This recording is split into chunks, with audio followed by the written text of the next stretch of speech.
सबैजनालाई नमस्ते। मैले भर्खरै इन्स्टाग्राममा एउटा भिडियो देखेँ and I just love the video. अनि त्यो भिडियोमा भएको कुरा चाहिँ एकचोटि सबैजनासँग सेयर पनि गर्न मन लाग्यो।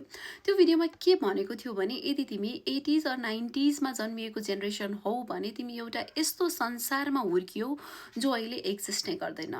त्यो बेलामा यदि तिमीले आफ्नो साथीलाई मिस गर्यौ भने अहिले जस्तो टेक्स्ट मेसेज पठाउँदैनथ्यौ, तिमी दौडेर उसको घरमा पुग्थ्यौ अनि उसको आँगनबाट चर्को आवाजले उसलाई बोलाउँथ्यौ सारा गाउँले सुन्ने गरी। त्यो बेलामा शनिबार भनेको कार्टुन हेर्ने दिन हुन्थ्यो। अहिले जस्तो स्मार्ट टिभी थिएन, युट्युब थिएन, नेटफ्लिक्स थिएन। त्यो बेलामा शनिबारको दिनमा एउटा सर्टेन टाइममा घरका सारा केटाकेटीहरू एउटा ठाउँमा जम्मा हुन्थे कार्टुन हेर्नका लागि भनेर। त्यो बेलामा खुसी भनेको सानो सानो कुराहरूमा भेटिन्थ्यो, जस्तै चाउचाउको एउटा सानो packet, lacto chocolate, carrom board, सुन्तला चक्लेट, मोजाको बल अनि यस्तै सानो सानो कुराहरूमा खुसी भेटिन्थ्यो। अनि त्यो बेलामा जति बेलासम्म रात पर्दैन थियो, आकाश अँध्यारो हुन थाल्दैन थियो, त्यो बेलासम्म कसैलाई पनि घर जान हतार हुँदैन थियो।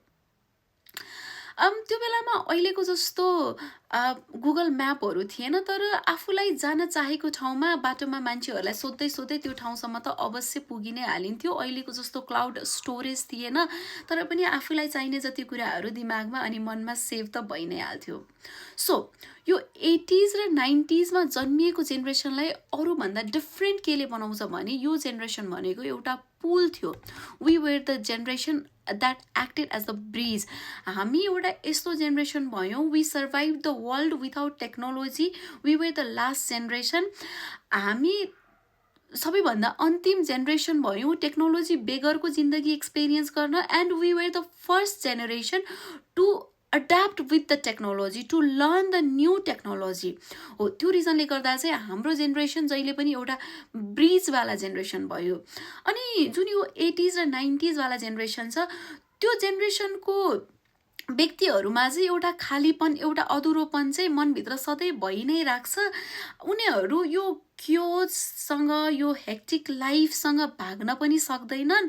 उनीहरू जस्ट त्योसँग अड्याप्ट पनि गर्न चाहन्छन्, बट उनीहरूको जुन त्यो पुरानो संसार छ त्यो संसारलाई उनीहरूले बिर्सन पनि सकेका छैनन्।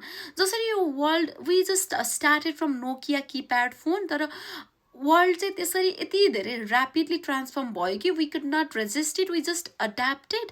अनि त्यो रिजनले गर्दाखेरि चाहिँ जब यो हेक्टिकनेसबाट, यो क्योजबाट थाकिन्छ अनि हामी चाहिँ के मिस गर्छौँ भने त्यो सिम्प्लिसिटी मिस गर्छौँ।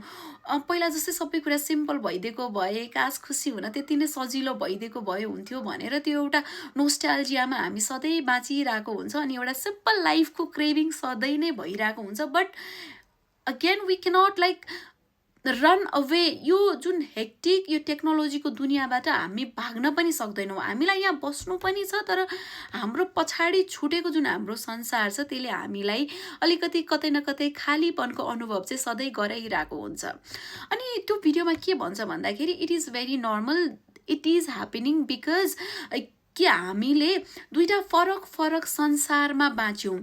फरक फरक संसार, एउटा कम्प्लिटली टेक्नोलोजी बेगरको संसार अनि एउटा चाहिँ टेक्नोलोजी मात्र भएको संसार। त्यो रिजनले गर्दाखेरि यो खालीपन, यो नोस्टाल्जिया, यो सबै कुराहरू चाहिँ नर्मल हो। सो यो भिडियोमा चाहिँ यस्तो ब्युटिफुली यो कुरालाई एक्सप्लेन गरेको छ and I just love the video. And we should be like proud of this our generation because हामी चाहिँ त्यो एउटा ब्रिजवाला जेनेरेसन हो। We just experienced everything, we just experience the world, जो चाहिँ अहिले टेक्नोलोजीको अगाडि सबै कुरा पोसिबल छ, तर जति नै कोसिस गरे पनि technology can not bring that simple life back. Technology आउनुभन्दा अगाडिको त्यो सानो सानो कुराहरूमा खुसी हुने लाइफलाई चाहिँ ब्याक लिएर आउन सक्दैन। And we should be happy because we just experience all the aspects of the world.